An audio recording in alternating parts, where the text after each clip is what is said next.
Morning. Introductions are really funny.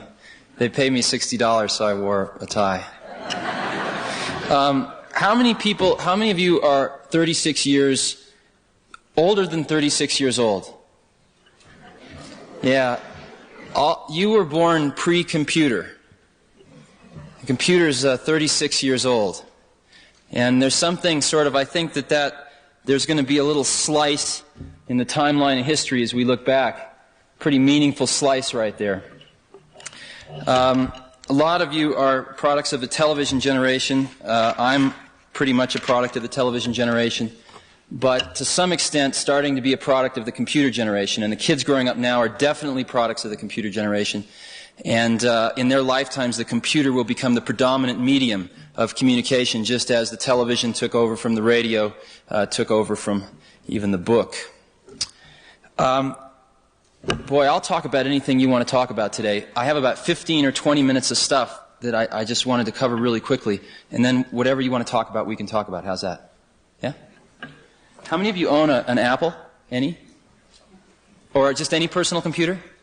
Uh-oh. How many of you have used one or seen one? Anything like that? Good. Okay. Let's start off with what is a computer? What is a computer? It's really simple. It's just a simple machine. But it's a new type of machine. The gears, the pistons have been replaced with electrons. How many of you have ever seen an electron? That's the problem with computers, is that you can't get your hands on the actual things that are moving around. You can't see them. And so they tend to be very intimidating because in a very small space there's billions of electrons running around and we can't really get a hold on exactly what they look like.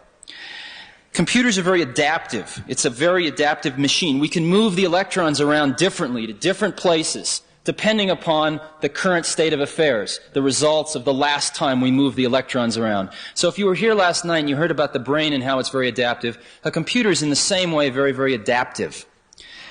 Second thing about a computer, it's very new. It was invented 36 years ago in 1947. The world's first degree in computer science offered by a university, which was the University of California at Berkeley, and it was a master's degree, was offered in 1968, which means the oldest person that has a degree in computer science is 39 years old.